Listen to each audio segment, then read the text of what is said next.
Hello, everybody, and welcome to episode 235 of the Saturn Studs podcast. If I'm wrong, I'll redub it. Fuck it. Oh, it is Halloween this week. It's Kurt and I, Peter, your hosts, for a very spooky edition I'm calling the Glowy Handlebars edition.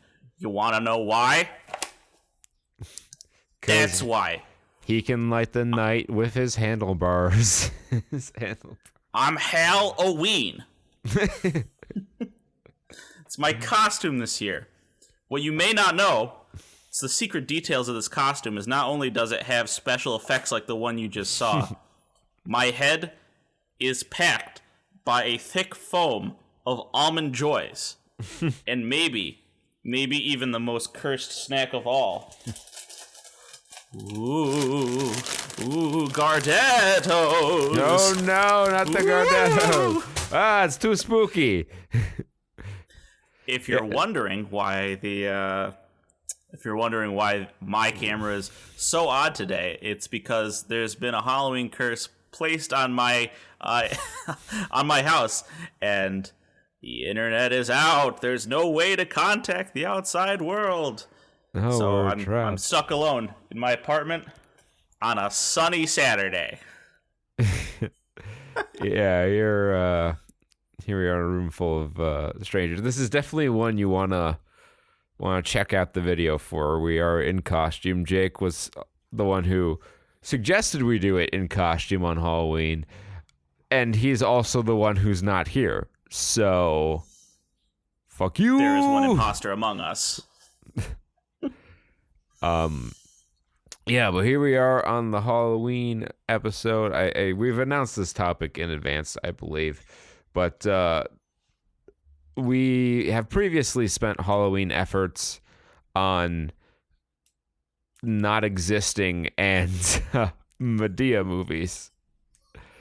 But now we're going to go through some of our Halloween favorites, and we don't really do a lot of spooky movies, so we went with about the spook. Well, Evil Dead 2 is my spook tolerance level, so we dialed back down a little notch from there, and we did Army of Darkness, one of my favorite movies of all time.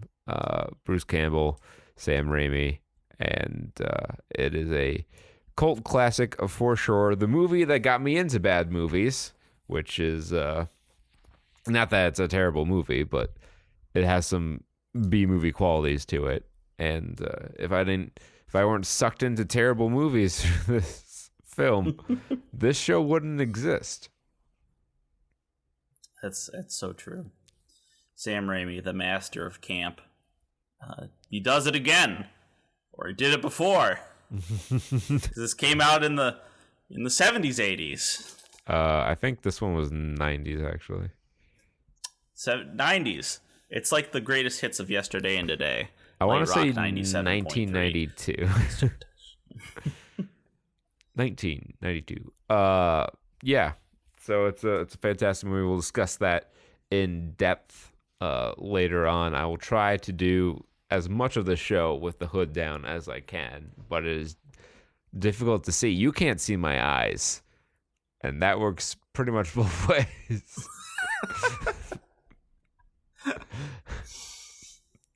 Oh, that's amazing. Yeah. So, I mean, it's like fine if you want to like walk around, but reading off a computer monitor might be a little bit challenging. But we're gonna soldier on and tray watch here. Mm-hmm. We're gonna see some trailers. And what trailers did we see? I don't remember. There were a lot of them, and I didn't care about most of them. So I just picked a few that caught my eye for one reason or another. So first up, we have Vanguard. And we're talking about Vanguard for one reason and one reason only. It's got Jackie Chan in it. Oh no! So he's just back, I guess. He's back in it, man. He did The Foreigner. That was like him dipping his toe in the pool, and he's like, okay, that made some money. The reception was fine, so I'm back, baby. You can just hire me. My career's recovered. We're doing a feature.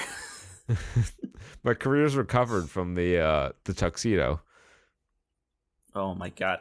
I think that was actually the first Jackie Chan movie I watched. Oh, I watched it too. Like I will admit I was a stupid kid. And they got me with the marketing. But yeah, Vanguard, it looks like a Jackie Chan action comedy.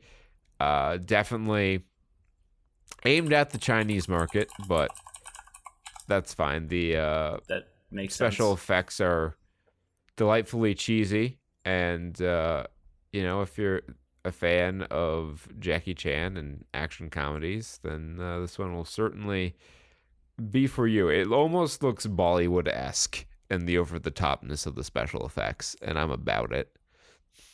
There's that like verve, there's that like style to Chinese special effects. I've seen more I guess clips of Chinese movies than I care to admit. And I never know what they're about, but you can definitely tell because there's golden monkeys and ancient Chinese warriors, and the fire looks like it came straight out of a mobile ad. If there's any fire anywhere. Like the whole thing just looks like like any Chinese movie I look at, it's like a gotcha game. I'm like, where do I click to put in my fun money to get another role of the Clash of Clan Champion Mans? Where's your screaming face looking right icon? Ah. Yeah. That works as an app or as a clickbaity YouTube title. Like if I do that, where's the big red arrow that's like pointing to my armpit or some shit? I really hope I might even just screen grab it to make sure that it's the thumbnail. But I'm going to do my damnedest to make that the thumbnail for the video version of this podcast. Yeah. Fucking perfect. And you know what? It's gonna be gangbusters. Oh yeah, it's gonna be our most viewed video. We're going platinum. So OG fans, get your names to us now so we know who to recognize before we go global. who to save during the time of reckoning. You are my first disciples. I will spare you. You will be saved from the wrath of the almond joy. OG fans, take some goat's blood and smear it on your door, so we know who to save in the reckoning. Speaking of goat's blood, and then we have our first spooky movie trailer of the day, and that is What Lies Below. And it is not a 2020 remake of What Lies Beneath. So exhale, people who know what that movie is. I think I actually confused those two when you said that title. Oh, Jesus. Okay. So you already know it's going to be stuck in everyone's heads. Just a real earworm. Well, that's a cult classic. So they're probably intentionally confusing it. So people will be like, in the grandma bootleg CD way? Yeah, because look, it's 2020. All these classic films are being re-released. And so I would say, oh, What Lies Below? That's and like have a Mandela effect where, yeah, that's what that movie was called. The one with Harrison Ford and Michelle Pfeiffer. I love that movie. Let's go in and see it. And they're going to be like, wait a minute. And then the studio is going to be like, ha, ha, ha, ha, we got your cash. Oh my god! So what is this movie again? Is it Evil Gophers? No, it is sadly less interesting than that. This mom and her socially awkward, I'm reading in the synopsis, 16-year-old daughter. Okay. Go to a lake house to meet her new fiance, who is like the Ubermensch. And he's like too perfect, and she doesn't think he's human, but at the same Mhm. time he's trying to like seduce the daughter as well. It's hitting on it from many angles, Oh, and that's weird. there's scenes like where she's sleeping and she sees him like standing in her doorway, and another scene where she's like holding a flashlight in just a field with a truck behind her, and then he's in the other Mhm. side of the frame. You know, So, tropes. so what you're saying is they've finally gone and done it. They've finally cracked the horror parody of Hot Stepdad, hot stepdad stuff. They're finally making evil hot stepdad. Yeah, I guess.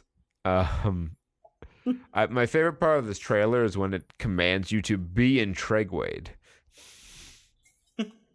It is. It This is. is this is the impressions. Focus, audience.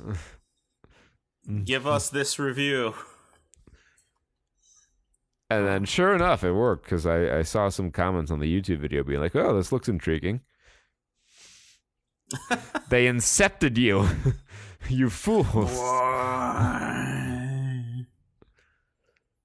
Oh my gosh. So it's we got another real banger out there. Yeah, and in the tradition of horror movies, noted horror movie starlet Drew Barrymore is seemingly in a race with Adam Sandler to see who will create the biggest flop of the year. Um, with The Stand-In. It's a Oh movie. no. Well, T.J. Miller's in it, so it's good to see he's still getting work after his whole debacle there. Debacle. Yeah. The synopsis is: a stand-in takes over an actress's career and identity after performing her community service for tax evasion. Wow. And if that premise isn't good enough for you, the whole thing is like there's this comedy starlet played by Drew Barrymore who's like over the hill and a diva and all that, and then the stand-in comes in and the plot happens, and You mean characters are going to have conflict in this movie? yeah, Amazing. there's a Intriguing. Jeopardy scene, or no, I'm sorry, that's a talk show. Never mind. Yeah, don't watch this. Just don't reward them Oh. with your hard-earned money. Drew, take the shovel, put it in the grave, and bury it more. This is another one Ah. that's using title confusion, or at least it got me. We had What Lies Below, and now we have The Stand-In. And when I first saw it, I thought I read The Stand. I'm like, oh, they remade The Stand? With Drew Barrymore? That's an interesting choice. God damn it, 2020, they'll make a female remake with anything.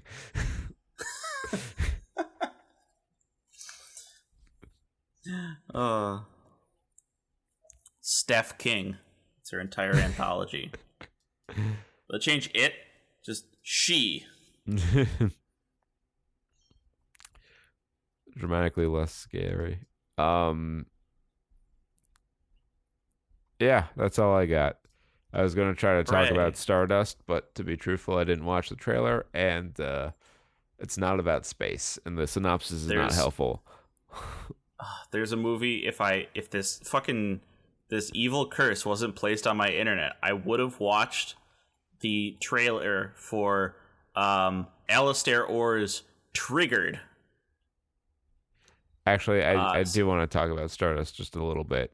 Okay, because I read but this. I will read. Can I read off the synopsis for this movie, Triggered? Absolutely. All right. 9 friends, all harboring a dark secret, go camping in the woods. After a wild night of partying, they wake up with suicide bombs strapped to their chests, all with varying times on their countdown clocks. They decide to work out how to disarm the bombs or find help, until they discover they can take one another's time by killing each other. But the movie's called Triggered, and I think it's funny. And they're gonna get a lot of people like, triggered. I know that word. I I'm know Halloween, what that is. and I like that word. Oh, she didn't take the pumpkin, that bitch. Diane didn't take the pumpkin we carved. She just left it for you. I have You know, nowhere. leave it on your stoop till November, till the end of November, and it'll just rot. Yeah. Just forget about it. Sad pumpkins.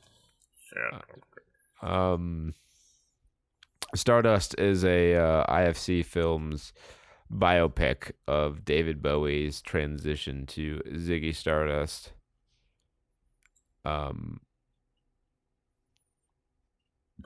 With Johnny Flynn as David Bowie as Ziggy Stardust. Yeah, Mark Maron's in the movie.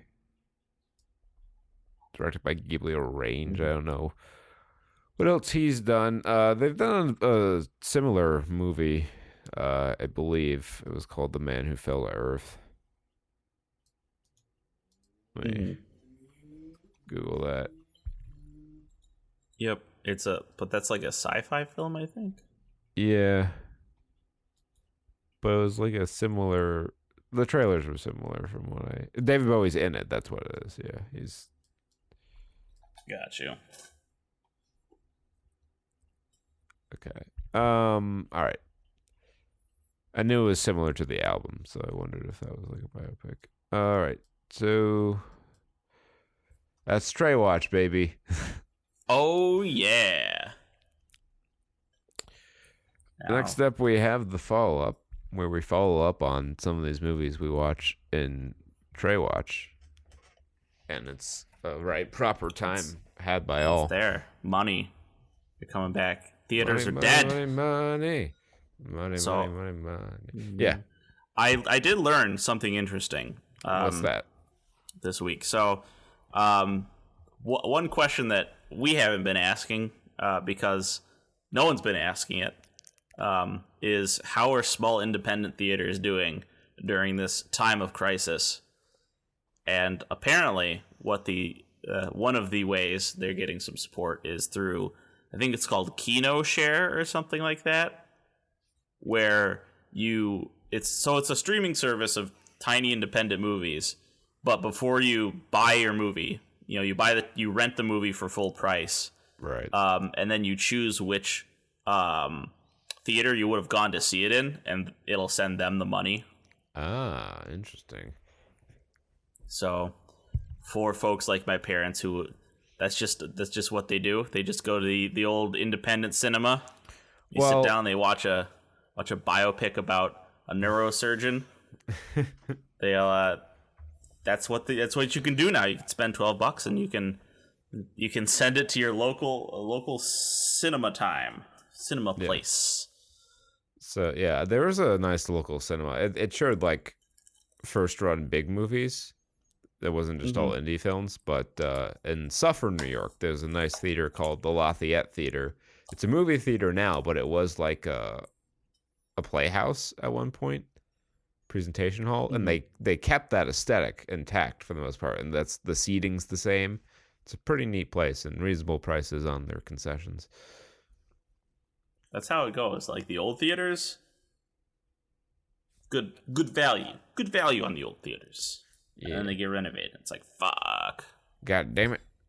What about the movies in those theaters, Kurt? The movies in those theaters are as follows, and I quote, taking the number one spot for the 43rd weekend of 2020, spanning October 23rd to 25th, we have Liam Neeson's Honest Thief. Once again in the top spot. Was there last time. It was our spotlight film, as a matter of fact.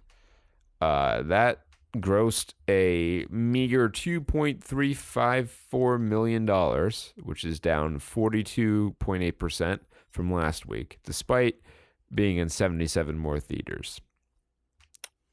Thus far, that has made...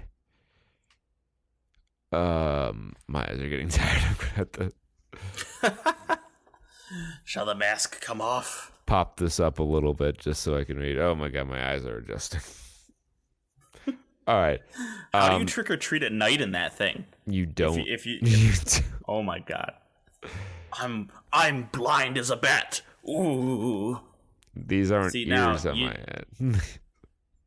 You just need the tech. Yes, I need to go shopping with fucking LeVar Burton over here. Data, we need to recalibrate the warp core field. Get the antimatter matter ratios together. Reading Rainbow. It's in a fucking book. $15.7 million is what Honest Thief has made, with an almost 50-50 split of domestic and international, which is rare in a movie like that. That clearly was not made for an overseas audience. Word Grandpa. If anyone can, good. I was gonna say, if anyone can sell movies overseas, it's like George Clooney and Liam Neeson and Brad Pitt. Although Johnny Depp is like one of the American actors that's known well overseas too. I remember I was in a taxi cab in Athens, and the taxi driver asked me about what I felt about Johnny Depp. And I was like, Johnny Depp. Okay, so I guess that's where we're at culturally here. That's where the divide is at between our two nations. The Jonald department. Yeah, it's that one's probably just because of Pirates of the Caribbean. Like, yeah. Well, he's also like in the news a lot. He's in a lot of like gossip news, and I guess like that's what of American culture gets over there. Oh no, the paparazzi. That's sad. I'm sad. Well, I mean, Let's I don't move know. Or on. maybe that's like what they have in relevance. They probably don't focus too much on America. They have their own problem issues. War with Grandpa at number 2. Just a hair under $2 million, down 23.7%. That's holding remarkably well, because now's the time to release a family movie. And 85 more theaters. The Empty Man opened in 3rd with $1.3 million gate. 20th Century Studios. This is their swan song. There's no 20th Century Fox anymore. And that should scare you. Yeah. Because they're ending on The Empty Man.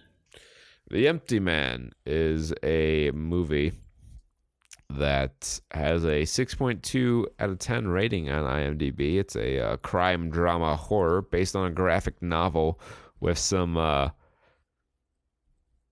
less than stellar cover art. Oh, that's an understatement. I saw one screenshot of the trailer, and it was a little skelly man. He was like, ah. Like, Army of Darkness had better skeletons than the guy in this trailer. Oh, God, I love that movie so much. Oh, yeah. People are decent. It's got a 20% on Rotten Tomatoes. It's got a 2.6 out of 5 on Letterboxd, but a pretty good rating on IMDb, which is interesting because the audience score on Rotten Tomatoes is only 37. So you would think that people wouldn't rate it a 6.2 on IMDb. I guess all the graphic novel fans came and flooded the 10-star reviews to bring the average up. Really? Oh, was this a graphic novel? Yes, we literally just said it was based on a graphic novel with less than stellar cover art. Oh! I got low blood sugar. I need a snack. You're just pulling them out. You're not even eating them. That's the most disturbing part of this. Instead, I just have them. All right, there that goes. Don't eat on camera. It's bad for you. Even though I eat on camera all the fucking time. We're terrible at that. When you're hungry, you're hungry. I won't apologize for that. But anyway, who gives a fuck about what professional critics have to say? They're not real people. Not anymore. They sold their soul to the devil. So we're going to go to IMDb user reviews written by real people with real reviewer traits. We've checked out their backgrounds. The women they bleed with are clean. They bleed with? Yes. That's how you do. You have to sacrifice some blood to the newspaper god that they'll have enough money to hire you as a reviewer.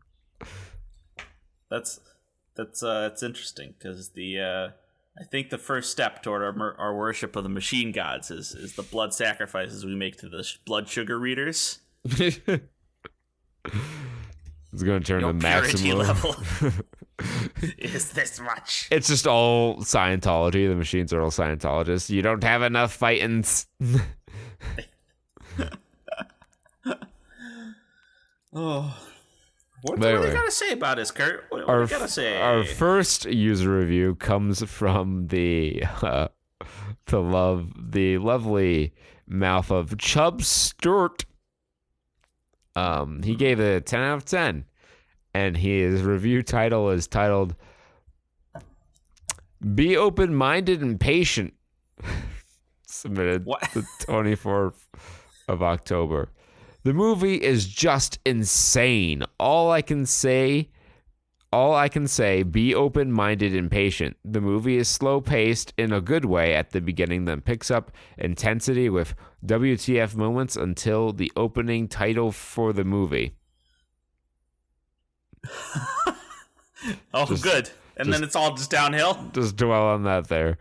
Then you're back to pace where it started, leaving you at a what W2F just happened state while wondering if the guy was dreaming or hallucinating. Then it starts with a new character with a vivid background. Then when the story starts to get going again, you start to understand what's kind of going on, so you think, LOL. Then little by little, the intensity picks up. Then once it's picked up, and there's parts where your heart is really going to start beating. Oh, Jesus, the pros. I can feel that person writing this on their phone in traffic. This is what the person next to you in the car next to you is doing at that stoplight. They're writing an IMDb review. Then you're starting to question reality with the creepy factor at a all-time high. The forest scene. There's no commas or any other punctuation, just periods at random intervals. Forest scene will get your heart going, trust me. Then once the movie is starting end, you find out what happened to the guy at the beginning while figuring out the purpose of the new guy at the end of the opening title of the movie.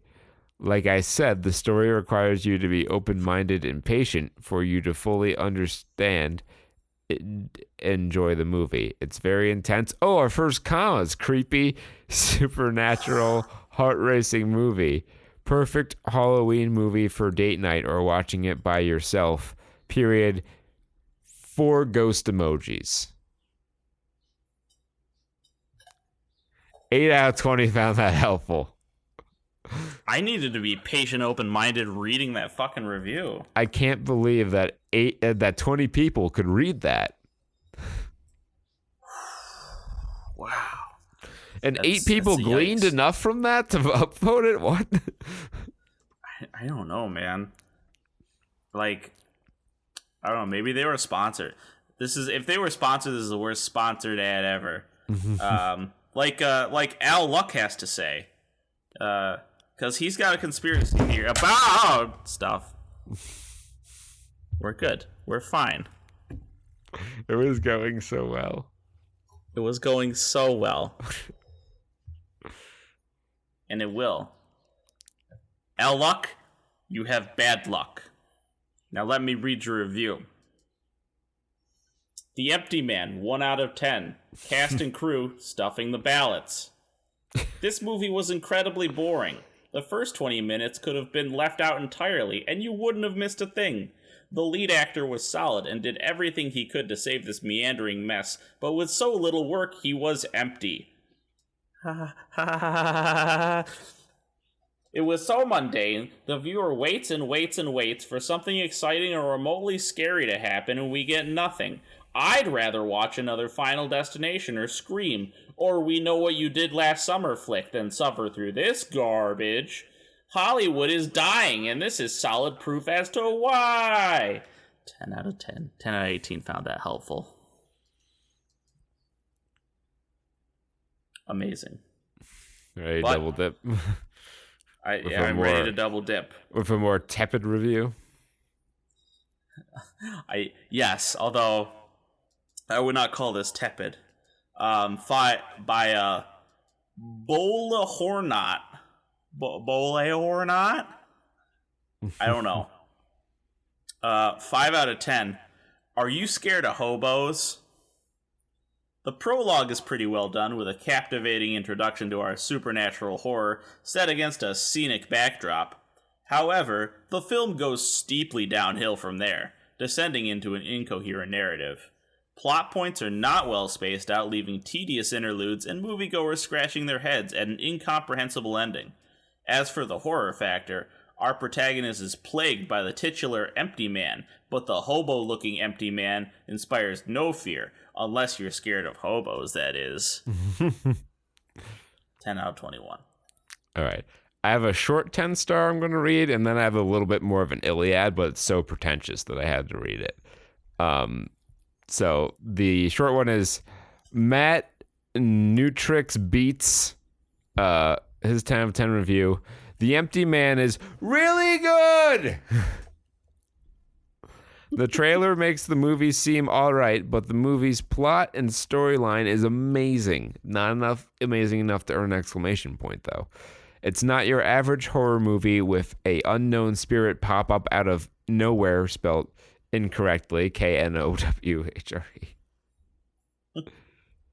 Hgre. That's the place from fucking Guardians of the Galaxy, right? Yeah, I think so, yeah. It really has a deep meaning in life in the spirit world. Plus, a lot of plot twists. Highly recommend the movie. 3 out of 8 found that helpful. Now, Aiden Rates Movies has rated this movie 10 out of 10.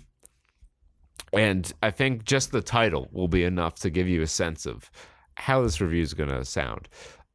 Destined to be a cult classic, The Empty Man is easily the best horror film of the year.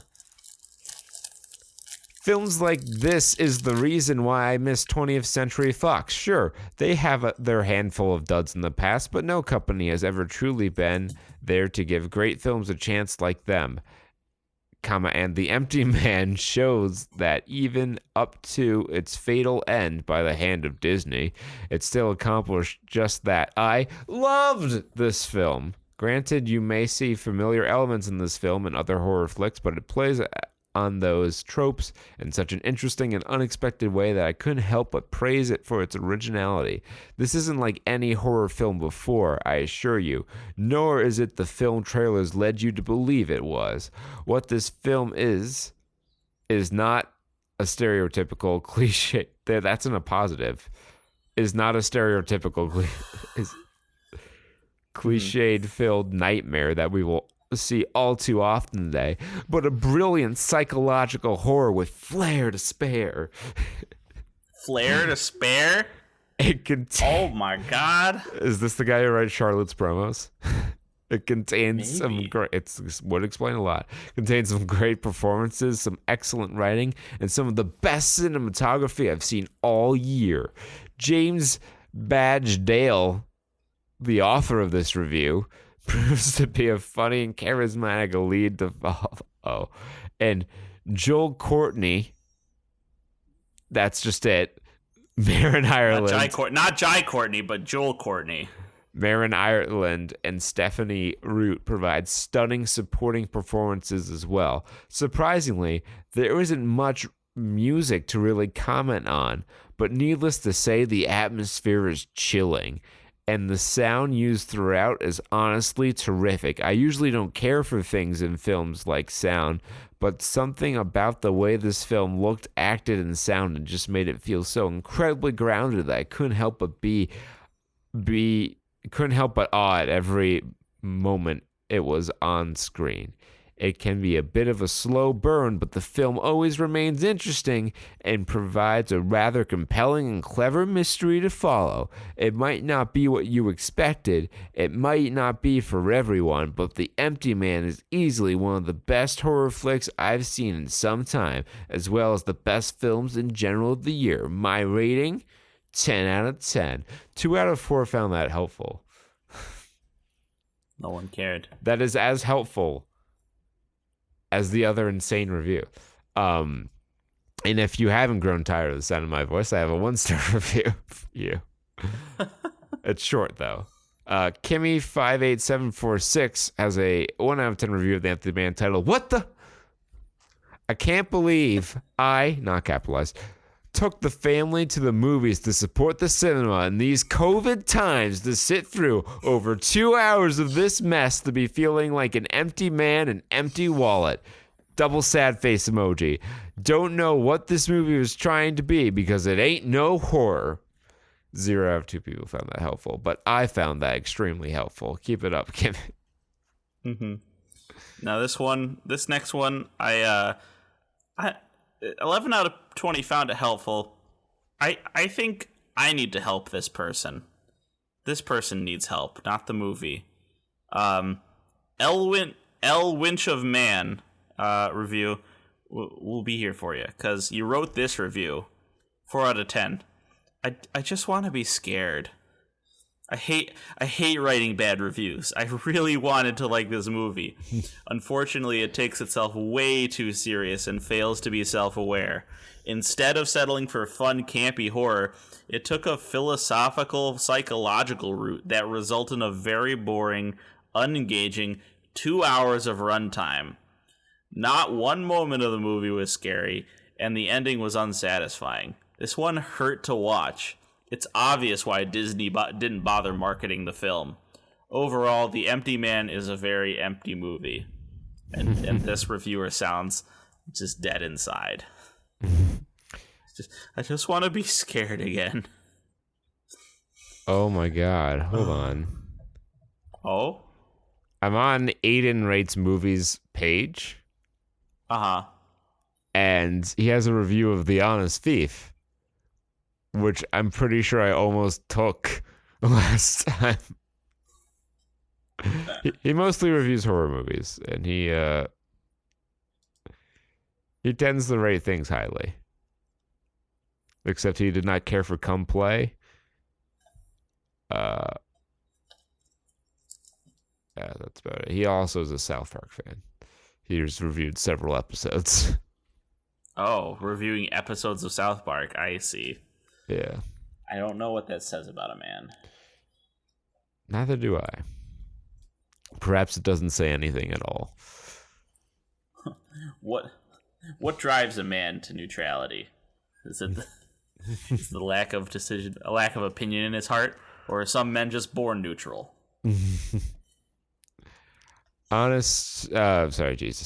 Tenet is in fourth. Oh. $1.3 million, down 19% and leaving 200 theaters. It's made $52 million domestically. Wow, that's impressive for these days. 341 worldwide. Nightmare Before Christmas, 2020 release in fifth, $577,000. Hocus Pocus, re-release, $530,000. I love how Walt Disney Pictures released Nightmare Before Christmas under Touchstone because they weren't sure that it would play well with their audience, but now that they know that it's okay, they released it as Walt Disney Motion Pictures. You're mine now. Come join your other family, Jack Skellington. Monsters, Inc. 2020 release. Disney is like, well, we're going to dominate the box office one way or another. Just keep doing it. That opened in seventh with $494,000 in 1,800 theaters. After We Collide is based on a 2014 romance novel of the same name. This follows the love life of two young adults. That's the synopsis. Why would anyone watch a movie with that synopsis? It follows the love life of two young adults. Oh, really? Is it particularly interesting? Like, let me know about these characters. It's just like CC camera footage, closed circuit cameras, just them on dates. Yeah.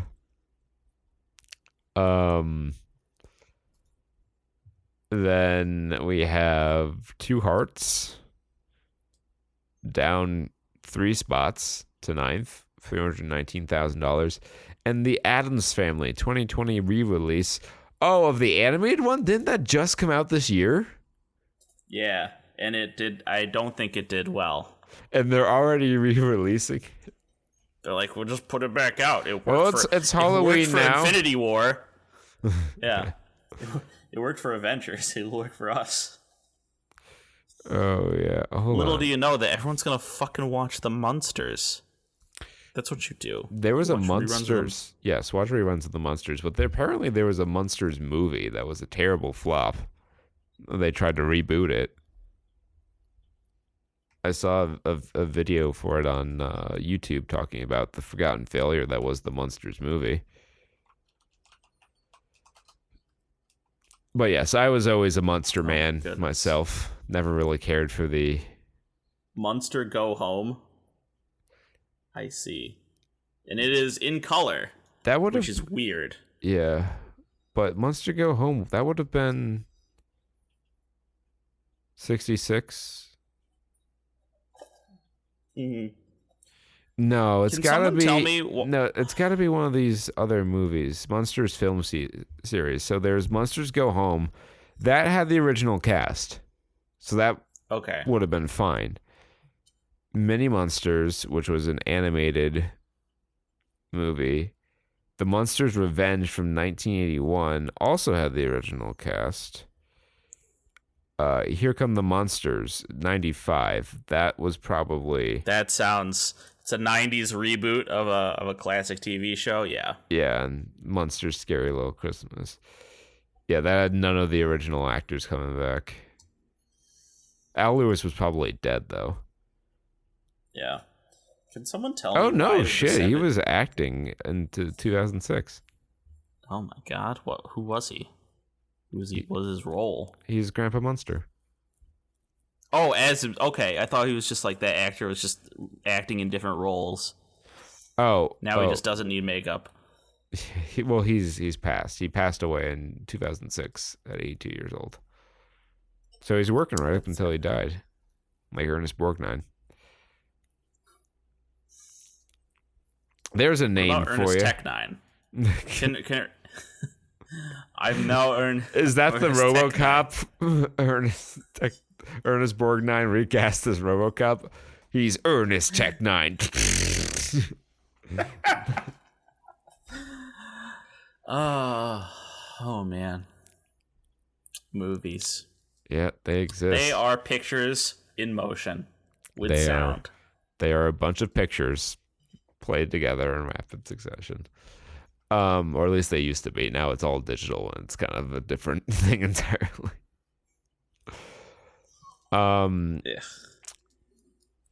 Gaming news. So, good news. There's good news and bad news. Cyberpunk 2077 has been delayed again to December 10th. But for all of those of you who were trying to get your hands on a new GPU before Cyberpunk came out so you could experience the ray tracing, you got more time to do so. Mm-hmm. In fact, just this week, NVIDIA launched the 3070, and it's basically a 2080 Ti that has a retail price of $499, which is a lot less than the 2080 Ti originally retailed for. but good luck finding it at that price anytime soon. I saw more people ended up getting cards this time around, but most people still did not get cards, and they're already being scalped for double the price on eBay. So that situation's going to be a mess for a while. So you got some time yet. People are really freaking out about this. Look, it's 3 more weeks. And from my understanding, and I have done some research into this, my understanding is that the issue delaying the release is not so much that the game isn't finished, but the game doesn't run well on PS4, Xbox One. And so something about the distribution requires those versions to be in a better state before they release everything. But it gives them more time to do optimizations and bug fixes, and that's always fine. Like, you can wait. It's not going to kill you. You've been waiting since April. What's our fucking tenet, listeners? This is the other thing we'll quiz you on when the reckoning comes. Did you pre-order a game in the last 12 months? If so, you'll never get to see it. You'll be dead. We'll kill you. You should rarely pre-order. There are certain exceptions. I offer you an almond joy. It's too much fun. Can't stop. I literally can't stop. They're coming. They keep coming. Almond joys. They keep coming. So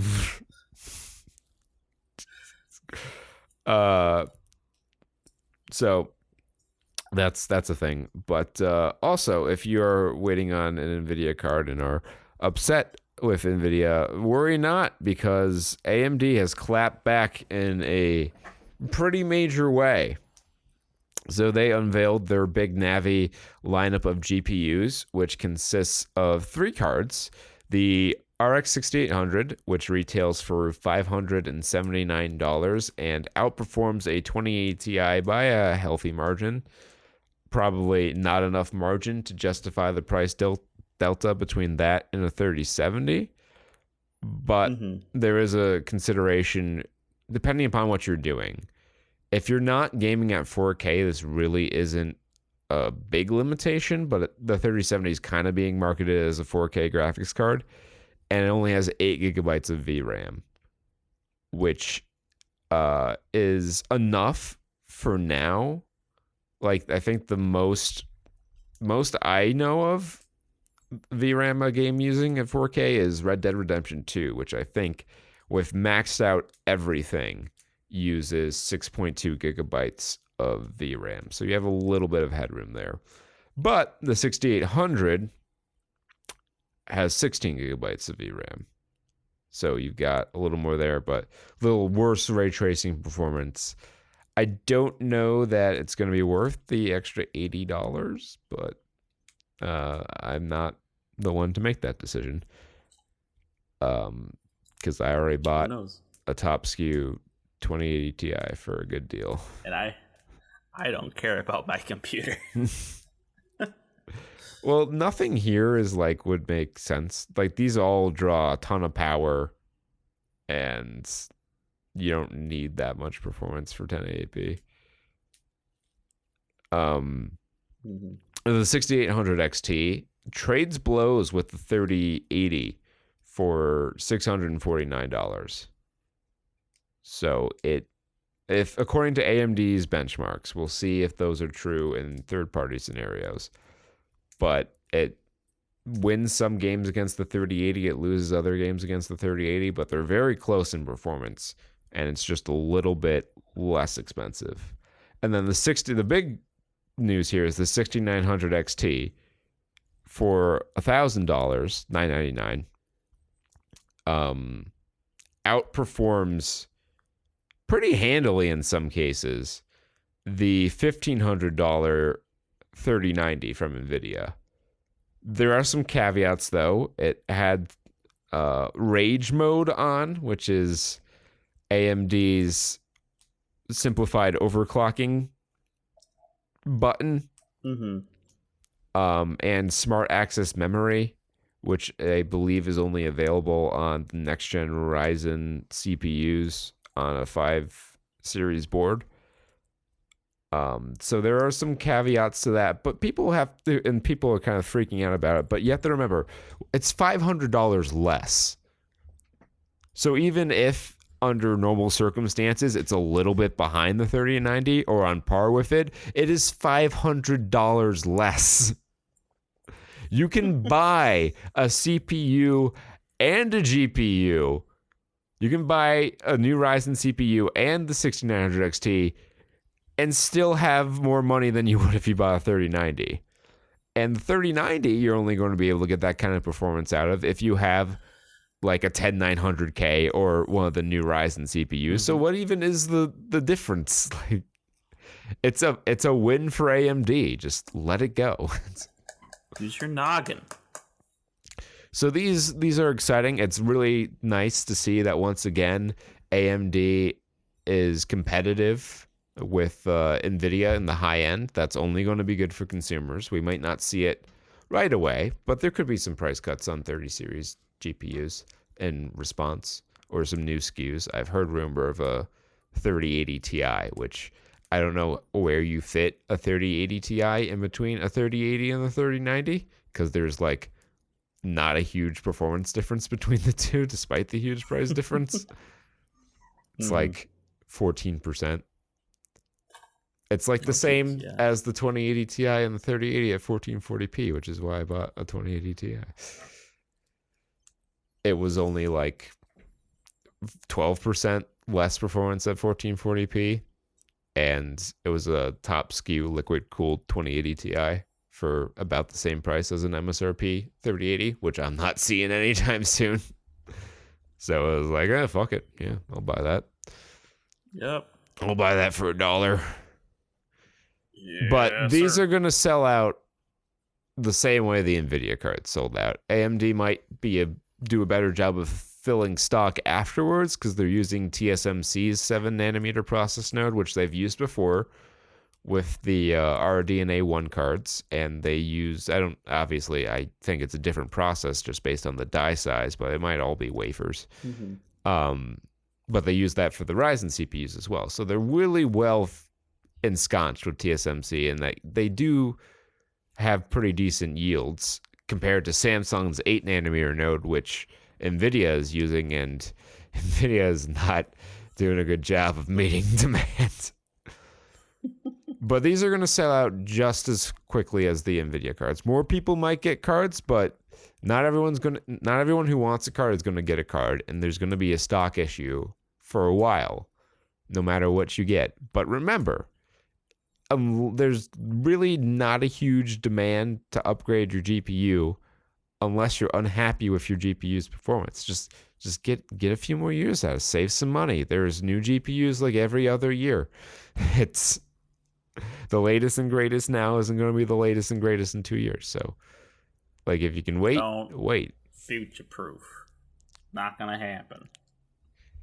Don't contribute to the e-waste problem. Xbox Game Pass added 10 games yesterday or on Thursday. So PUBG has been added to Xbox Game Pass, Five Nights at Freddy's 1 through 4, Scourgebringer, Day of Tentacle Remastered, and Full Throttle Remastered, and Grim Fandango Remastered. Ooh, cool. Unruly Heroes as well. Grim Fandango is a game that I did not know was remastered. Yes. I had heard that. But that's kind of neat. It also didn't age so well.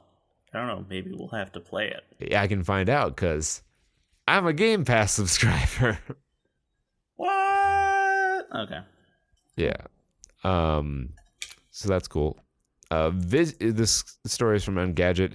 Vizio's latest TVs add FreeSync and 120 Hz 4K gaming support just in time for the new consoles. I do remember hearing about this in a Linus Tech Tips video a while back, but their new P series and OLED televisions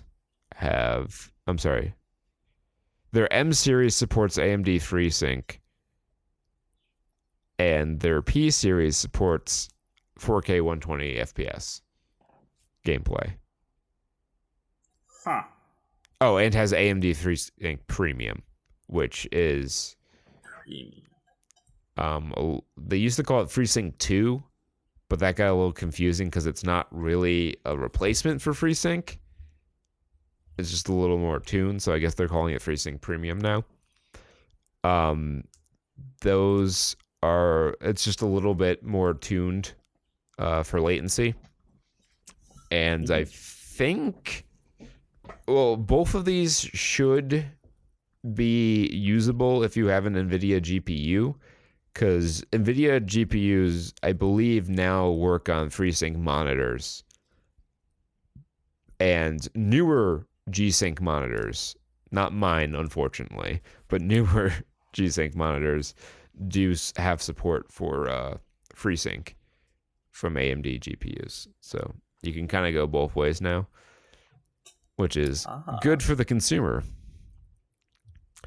These kind of, if I recall correctly, they have some pretty good pricing on certain sizes. I think the 65-inch Super P Series 1 is about, I want to say $1,200 or maybe $1,500, which isn't too bad for like a really full-featured TV of that size and resolution. But they have some. No, I'm sorry. They have some. Yeah, they do have some smaller and less expensive options depending upon what you want. Like, for instance, I have a 55-inch TV in my living room. I don't even know if a 65-inch would really fit well in the space. Like, there's such a thing as too much TV. And Peter's video has gone out. I don't know if he's still connected. And I switched sides. Hi, everyone. Okay. Welcome back. Was that the curse? It could have been. Or did you? I don't know. I touched a piece of metal. Maybe my entire body conducted the electricity. It's amazing, like, how much different your wall looks from this angle on this camera. It, like, looks orange. It looks like a completely different setting. Oh yeah, it's there's just a lot. It's like living in one of those photo reflectors, like the when they go to the photo shoot in one of the what do you call those? The ones where they to make the diffuse lighting. Soft boxes? Yeah, it's like living in a softbox. And there's the screen, as you can see. My hand is close to the screen, and it is an entirely different color than my face when it is back here. It's wild. I live in a Technicolor box, Kurt. You'll never know my pain. You're right. I will. You'll never know the pain of being in this apartment. Oh. Yeah, but there is some ripple effect from Cyberpunk's delay. Other games are now delaying in order to not compete with Cyberpunk 2077. The Path of Exile 3.13 endgame expansion was planned for a December 11th release. And just last week, Grinding Gear Games said the expansion was on track to hit that date and is a very stable and polished state. But now that 2077's release is being moved back to December 10th, they have gone ahead and moved their release to January of next year. Cyberpunk's actually just pushing out all the competition. It's like when your body raises its temperature to kill all the other viruses. We'll survive the fever. And Cyberpunk is just delaying it. knowing that their audience will still be around while the other games being delayed, they'll just lose all hype. Yeah. Once they're the last game on the market, then they'll release. But that's one of the only examples they gave in the article here. But other games slated for release around that time might also consider pushing themselves back. But we shall see. And that's about it for gaming news. Kind of a light week. Well, I mean, a lot of tech news this week, but as far as the actual games go, not much. Except Apple's being sued again. I saw this morning for antitrust practices in France. So I don't know if that's going to lend any credence to Epic's lawsuit against Apple, but they're not the only people suing them for antitrust. So. Yep, it's a big problem. I know Among Us got Halloween skins. That's it, and now it supports colorblind handicap support. Yeah, which is good. And then that's the only gaming news I know of. Fuck it. Yeah, it's been like I said, pretty light week in that regard. Yep. So that leaves us more time to talk about Arm of Darkness. It's Sam Raimi's Arm of Darkness. Army of Darkness. Now, I must say, I must take 1 second before we continue. My lifeline's waning. My power is waning. If we could take a moment, I need to kill a virgin in the back and fix it all up. So we'll pause quickly, just like a couple minutes, and then we will get on with our Army of Darkness. All right. We should be back. Okay, I just wasn't moving much. Does this count as breaking the 180-degree rule? Video viewers, chime in. Am I upside down now? No, like you turned your phone 180 degrees. Just about the other axis. We are like clipping. I'm surprised that that's not like drawing the focus of the camera. So good on this fucking thing right here. Yeah, good on Samsung for correctly identifying depth of field and face finding technologies. Yeah, back. And slaying a virgin, surprisingly is not a euphemism for taking a poopy. Well, all these unforced technical errors also, they kind of draw into what is so, magnetic about Army of Darkness. This is not like a low budget film. It was $11 million in budget. So the Evil Dead series, directed by Sam Raimi, is a bit of a confusing thing if you're on the outside looking in. Yes. So The Evil Dead was a movie they made for like, what did Bruce say in his book? It was like $80,000. They made it on 16 millimeter film that they had blown up to 35 millimeter in the early 70s. I think 71 was its official release date. And it was a modest success, but became a cult classic. But what it did is it got Sam Raimi on the map.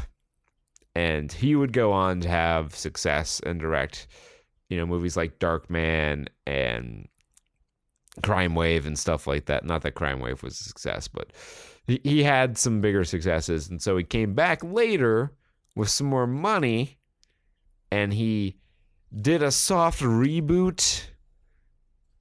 remake sequel. It was a reboot sequel. So I guess that's a soft reboot. But it was called Evil Dead 2.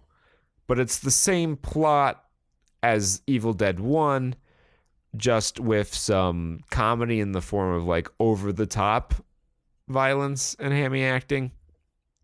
And more money. So it looked nicer and all that. And Evil then Dead 2, The Search for More Money.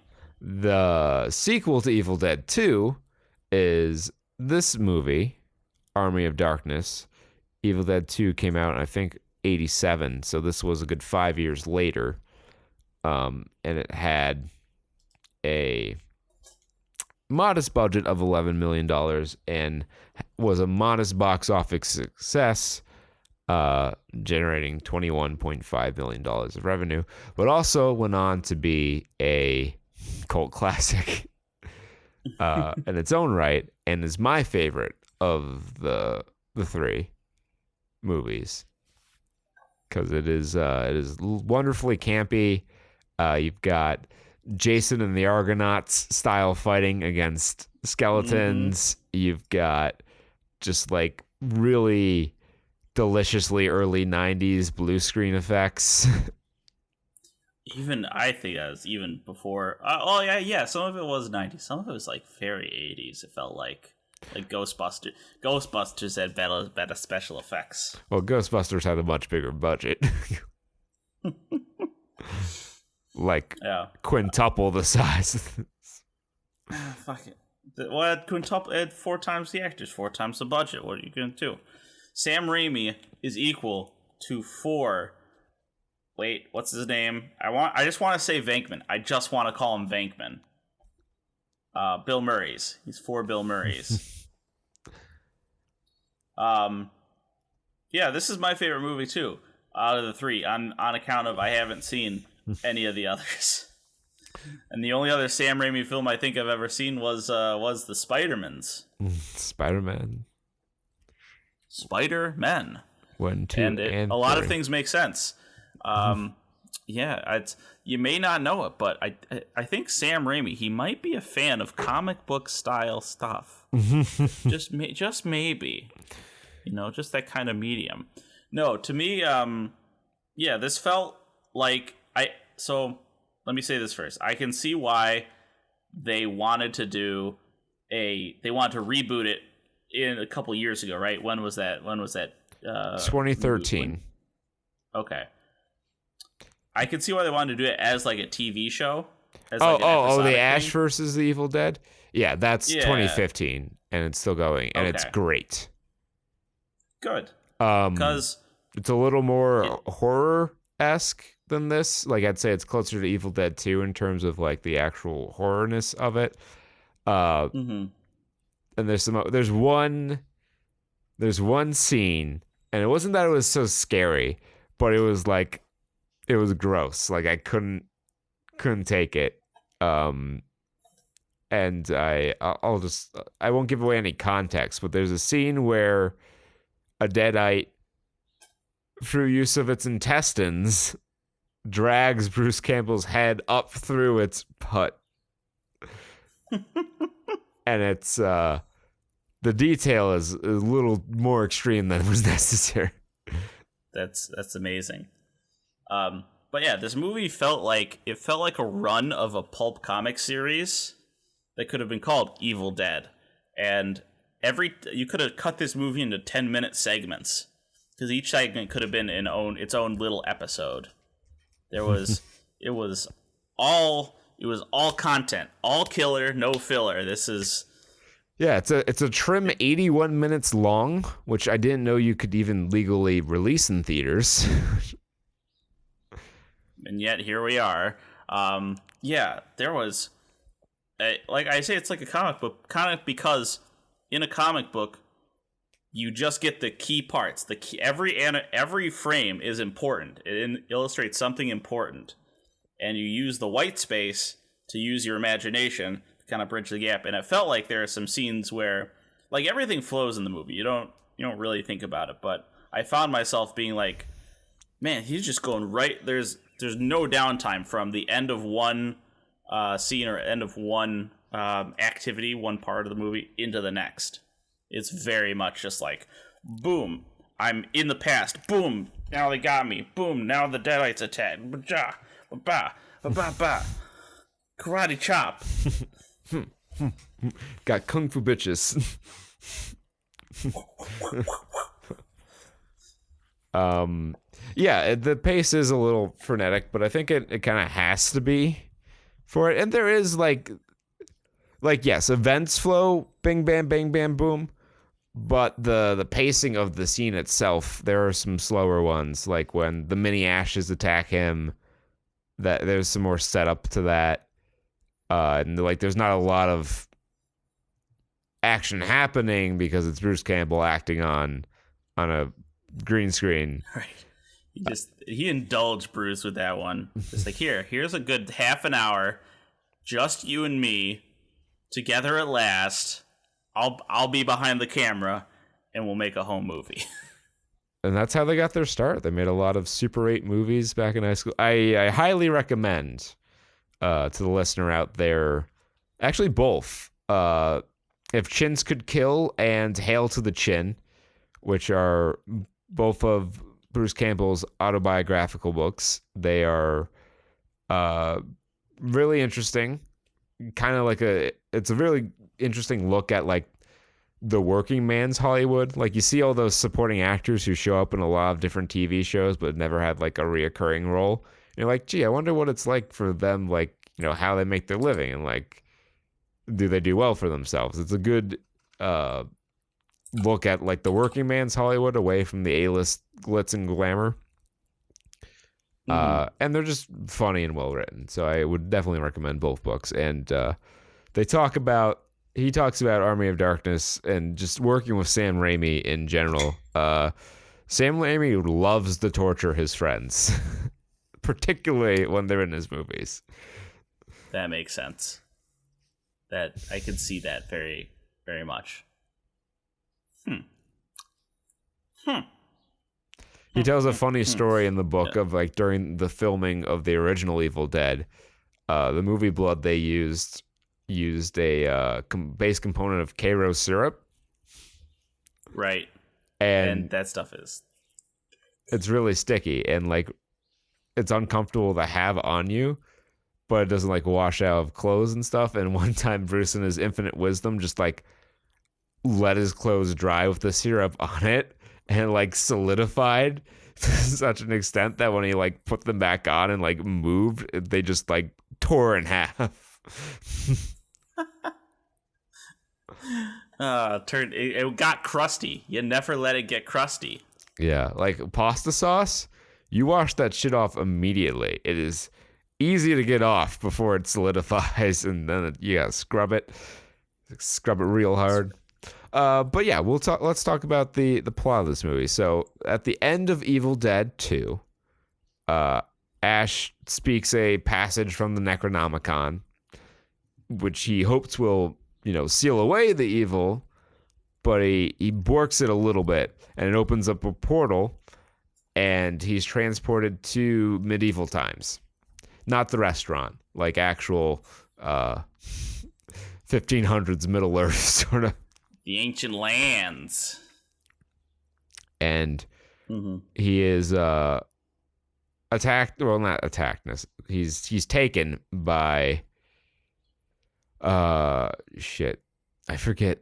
I remember Duke Henry, but I don't remember the Lord Arthur. Yeah. Yes.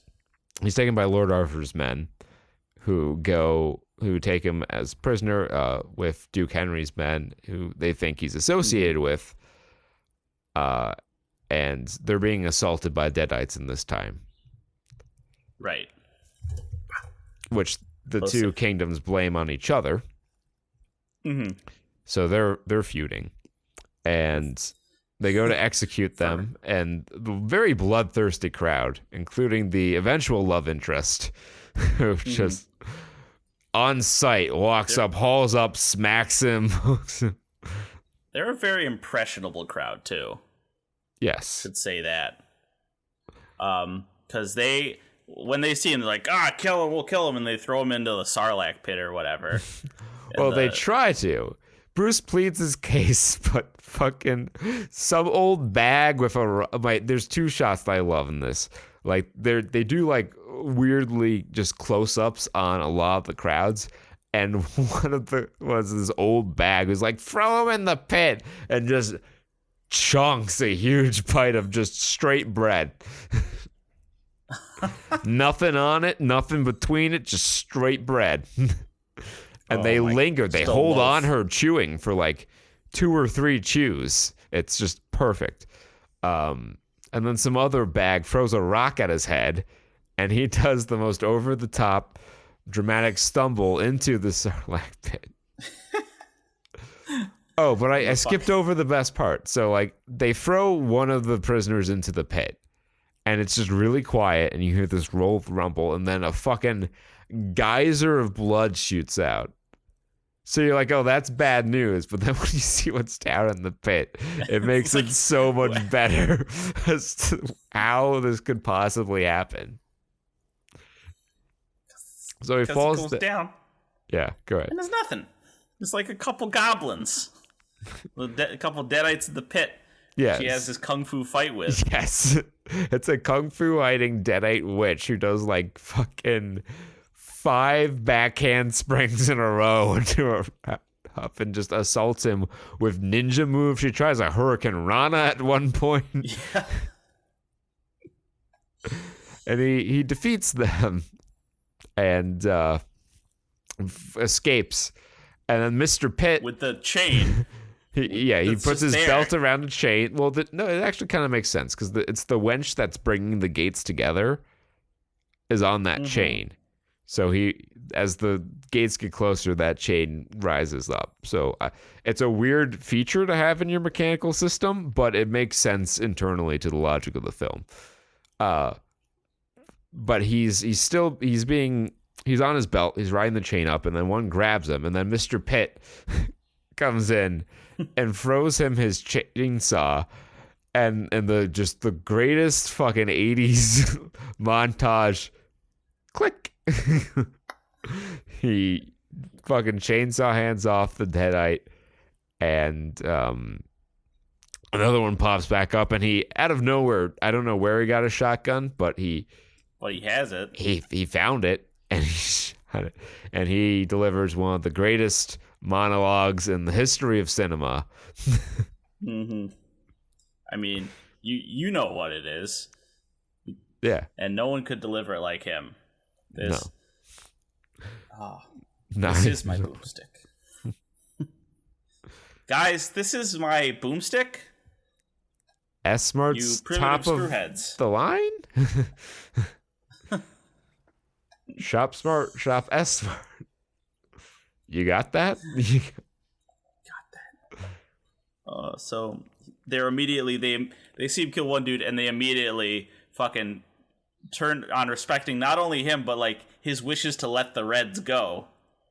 They're just like, okay, sure. Well, he had them at gunpoint, so that I can kind of understand.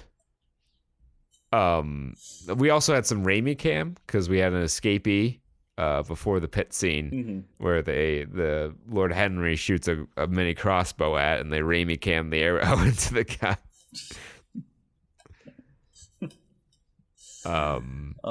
Right through his plate armor. Yeah. I mean, yes, they can penetrate.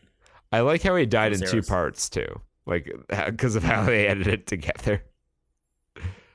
But yeah, so he's heralded as the chosen one by Mr. Pitt. They, I guess, were expecting a prophecy. And he's the prophesized hero who will seal the Deadites away with the Necronomicon. So he goes on a quest on the Necronomicon on the premise of the deal that Mr. Pitt is going to send him back to his own time. So he's assaulted by some Deadites, and, well, he's being fed grapes and stuff, and then he gets to work. The town blacksmith makes him a new hand, where we get the groovy line. Groovy, yep. And he sets out on horseback. Yes, the lady starts the romancing. Just immediately, like, look, that was a weird one where she fucking slaps him. Yeah. He's like, this is you. And he just fucking buries her face in his face. It was a simpler time. Then he leaves the rest of the movie behind. He goes, I am about to do some Bruce Campbell shit. I'm going to do some solo questing. So we have the scene where he talked about where he fights the mini hymns, and then which was just insanity. I was like looking at this, I'm like, it was so indulgent. He's just like, we're just gonna do a whole scene where you fight mini yous, in a little windmill, and you're gonna have a fucking you splits off, and you get to just ramble around in this weird ass costume. Yeah. Oh my god. Which actually, it does set up the main antagonist of the film, I guess. It does. It's so weird how that. So yeah, another one splits off of him, and he proclaims himself to be Bad Ash, and they have a conflict that ends up with Good Ash shooting him in the face and burying him. And then he gets to the Necronomicons. There's 3 of them. Two of them are false. One of them's real. And we get some more overindulgent Bruce Campbell ham acting here. And I forgot to mention it, but the secret words are Klaatu Verata Nikto, which are the words that activate Gort in The Day the Earth Stood Still. Oh shit. I didn't even catch that. God damn it. That's amazing. Yeah. And he, after getting his hand bit and being sucked into one book that rearranged his face, he finally gets the right one. He, of course, forgets the words. So he improvises, and it doesn't go particularly well. And the dead rise, and Evil Ash takes command of the army of the dead here. And they get ready to assault Lord Henry. But Bruce rallies the troops. Ash rallies the troops to fight, and using the Oldsmobile and the chemistry book held within it, readies the troops' armies. They get against the goofiest skeletons. This is, I think, where everyone learned that skeletons can be goofy. Yeah. They thought it was Skeletor, but no, this was that movie. Well, it's interesting because totally they were going for Jason and the Argonauts here.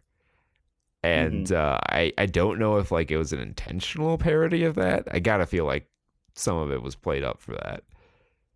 But yeah, then we have the climax. They take his girl, who gets turned evil. So when he comes in on the Oldsmobile death machine, he swerves it hard. Mm-hmm. We have some more. It was everything you expect from a fucking Robin Hood Siege of the Castle scene. Yeah, it was great. There's guardsmen. There's fencing on stairs. All the medieval stuff, all the trading mod stuff comes back. It's just a fun romp. And then when things look bleak, one of 2 male redheaded protagonists in the history of film rides in to save the fucking day. Another reason why I love this movie. It takes a really Hollywood outsider to make such a brave move. Yeah. I should have been Duke Henry. I should have thought about this costume a little bit more. It would have been easy for me because I have a beard and long red hair already. You should have thought about this costume as much as I did. Yeah. But I guess that'll never happen. How many could there possibly be left at this point? Wouldn't you like to know? I would. That's why I asked the question. I don't know either. I think I might be turning into an SCP, guys. Don't let the Foundation know. Yeah, so we have some fun here. Big climactic battle against Skeleton Evil Ash, which was wonderfully hokey. And he gets catapulted off on a big old bag of gunpowder. And right before he goes off, they do the steaming top plate of the skull coming off. And it was c'est magnifique. And which ending is included on the version of the Prime Video one you watched? Is it the S-Mart ending? Yes. So he gets back. So he comes back in the end of the movie. It's all set as a framing device of some story that he's probably. It looks like maybe he's just telling it to woo the girl, or some escapade that he's telling one of the coworkers, and like, okay, sure, whatever. And he's like, "Did you say the words right?" And he says the same thing that he said to Mr. Pitt. I didn't say every single syllable perfectly. Maybe I didn't say every single little syllable, but yeah, basically I said them.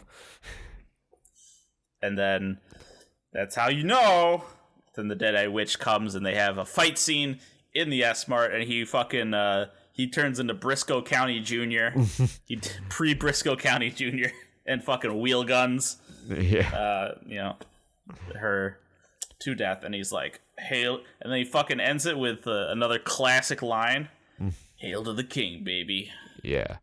So that is the version that made the ending that made into the theatrical release. There's an alternate ending that's available on the Screwhead Edition Blu-ray, which is what I watched.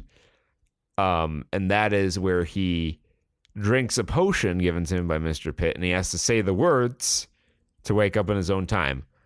But he doesn't say them correctly, and he wakes to a future dystopia overrun by Deadites, which was something that they were doing to set up possibly in the future a fourth movie. But they didn't have firm plans to do a fourth movie, and the studio thought that was too much of a downer ending for this style of movie. Although I get it, like that's what I was predicting, was like that's how you do kind of a time travel ending for a campy adventure like this. Is he goes back and the future's different. Oh no, not again! Bum bum bum bum bum. Kill the dead little dead. And and then clowns come out and fucking confetti rains from the sky, and I get my tax return finally, and everything just keeps going on forever and ever. So I know the question you must all be asking is, Kurt, such a fan of this movie, which ending do you prefer? Despite it being the original ending and perhaps more in character, I do prefer the S-Mart ending, just because it's more fun. Okay. Yeah, I mean, I'll admit I haven't seen the other one, so I don't know what it actually plays out like. I'm sure it's on YouTube, if you're curious. Yeah, I could probably look it up. If I had internet, I say as I'm streaming on my phone. Yeah. So that's Army of Darkness, one of my favorite Halloween movies. It's, I think, I think you have to rent it. I don't think it's available on any major streaming platform. Let me just double check that. But I highly recommend that you go out.